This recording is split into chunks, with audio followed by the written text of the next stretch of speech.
Rain slashed against the cafe windows, turning the neon open sign into a blur of red and gold.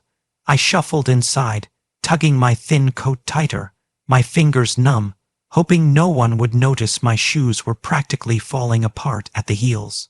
The line moved agonizingly slow, the warmth inside brushing against my frozen skin, and I tried to focus on the rich smell of coffee and cinnamon rolls instead of the echoing emptiness of my fridge back at the apartment, a fridge that had been blinking its lone, dim light for days.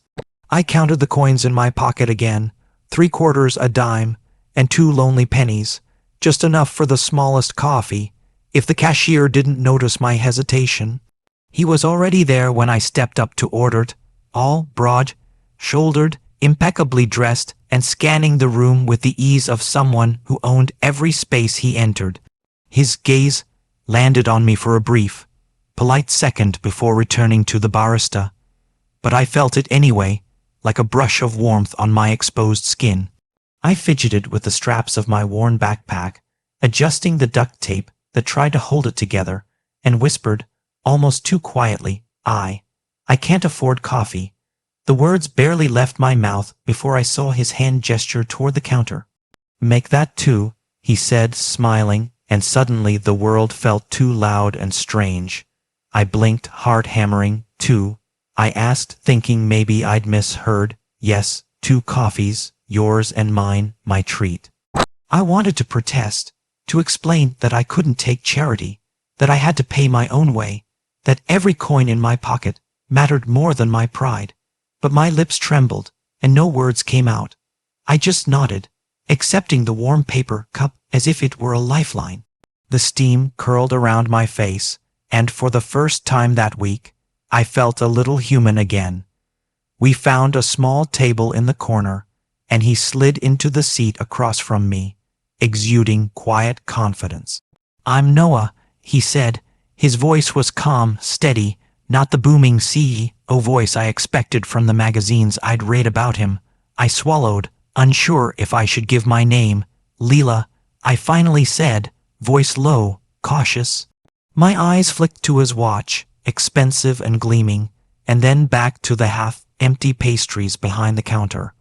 I wondered what his life had to be like to just order a second coffee for a stranger. You're shaking, he observed, tilting his head. Cold, yeah, and tired, I admitted, glancing at the city rain dripping down my jacket, soaking through my sleeves.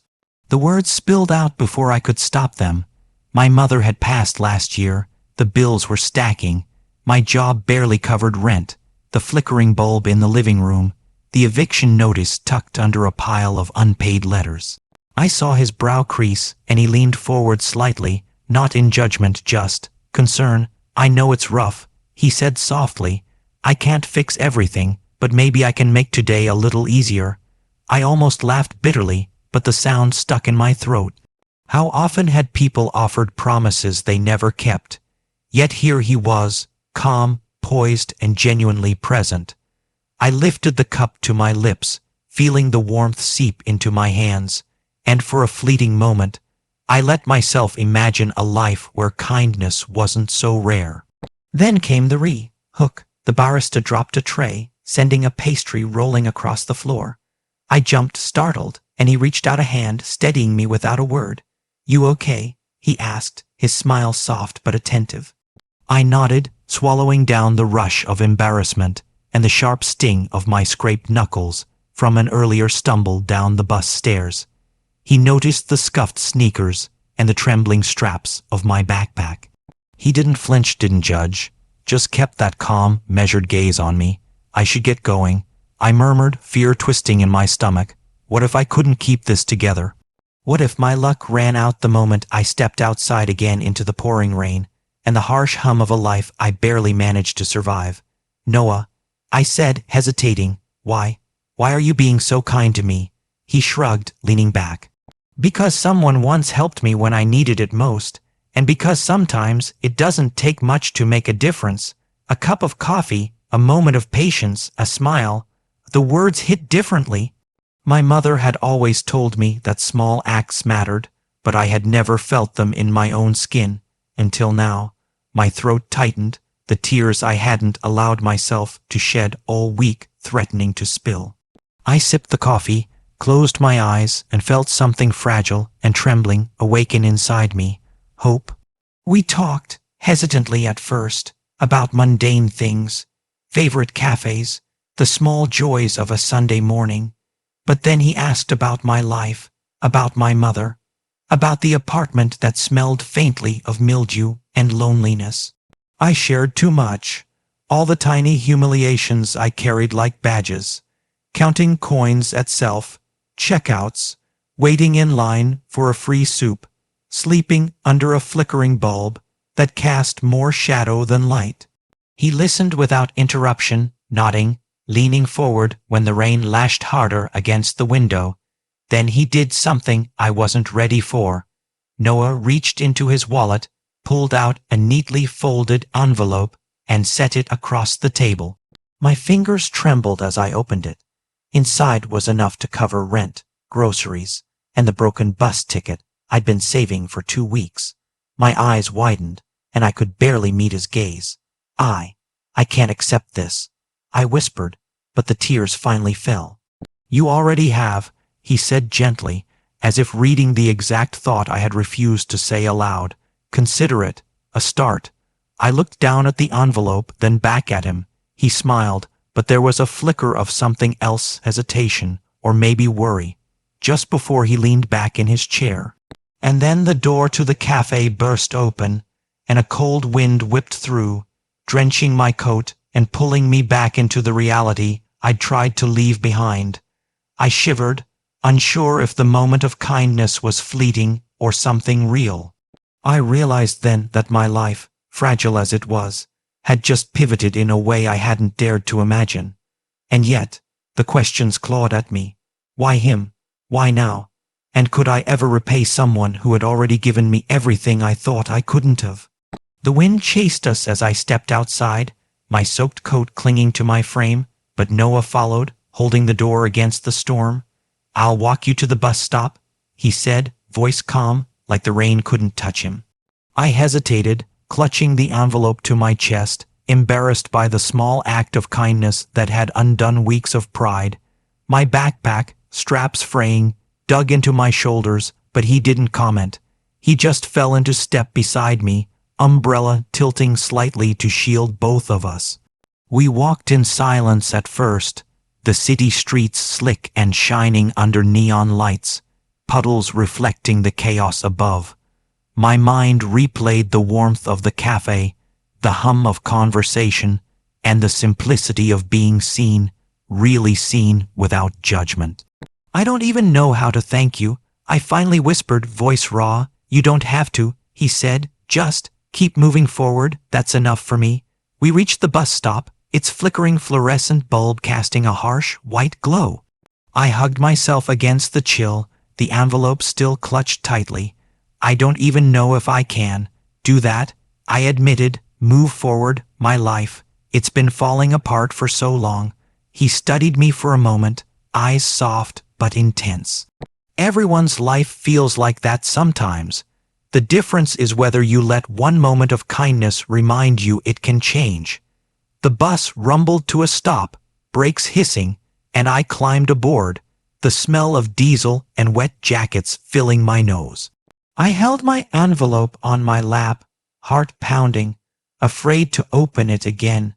Noah lingered at the curb, hands in pockets, watching me with an almost fatherly concern. Then he nodded, just slightly, and turned, disappearing into the rain-slicked night. For days, I wrestled with the mixture of gratitude and shame. I counted the envelope's contents over and over, each note a fragile promise of stability. The rent was covered. I could afford groceries without worrying about which scraps to skip. I even managed to get a new bus pass, the torn old one now a memory. But still, the question lingered. Why me? Why had a wealthy man, CEO, public figure, untouchable in his own orbit, paused for someone like me? The answer came unexpectedly one evening. I had lined up at a shelter, the fluorescent lights buzzing overhead, watching the volunteers hand out soup in paper bowls. My fingers brushed the cracked edge of a tray, my eyes darting nervously to avoid the pity in others' glances. A small voice called my name, and I turned to see Noah standing there, casual in jeans and a jacket, holding a bag of groceries. He smiled, the same quiet warmth as before. "I thought you might need this," he said, setting the bag down. "Figured you shouldn't have to rely on soup every night if I can help." Tears pricked my eyes, but I forced a small smile, biting back the tremor in my lips. "Thank you," I whispered. The bag was full of fresh vegetables, pasta, milk, things I hadn't seen in weeks, things that smelled like home. He shook his head. "Don't thank me yet, just promise me you'll take care of yourself." Over the next weeks, we met often, slowly, deliberately. Coffee dates turned into walks through the park, where autumn leaves clung to our shoes and laughter finally found its way past the tight knot of worry in my chest. He listened to my stories, asked questions that showed he remembered, and occasionally nudged me toward opportunities I never thought possible. A scholarship, a part-time job at a local bookstore, even introductions to people who could help with the apartment repairs. I noticed, too, how he shared pieces of himself. A son who visited on weekends, the burden of a company he couldn't step away from, nights spent alone in penthouse windows overlooking a city that never slept. He was kind but not perfect, generous but not infallible, and I realized that what mattered wasn't the money or the envelope or the groceries. It was the attention, the care, the way he treated me like a person worth noticing. One evening, after we shared a small dinner in my modest kitchen, I finally said it aloud. "You didn't just save me from hunger or rent. You saved me from feeling invisible. I haven't felt seen like this in years." He leaned back, a rare vulnerability in his gaze. "And you saved me from forgetting what matters. In all the meetings and deadlines, it's easy to forget that small acts, real connection, they're everything." I smiled through tears, the envelope of that first day long gone, replaced by something far richer. Hope, dignity, and a fragile but real trust in the world again. I realized that life hadn't magically turned easy, but one act of generosity had rerouted its trajectory. And that, I knew, was something I could carry forward, in every small choice. Every moment I noticed someone else struggling in silence. As I watched him leave that night, coat collar up against the chill, I whispered to myself, kindness can be bigger than money, bigger than fear, bigger than everything we think holds us back. And for the first time in months, I felt a quiet certainty. I would survive, I would rise, and one day, I would pay it forward in ways I hadn't even imagined. The rain finally stopped, and the city lights glimmered like tiny promises. I tucked the memory of that first coffee into my heart, knowing that generosity isn't measured by wealth, but by the courage to notice and act when someone needs it most, and sometimes, just sometimes, that's enough to change a life.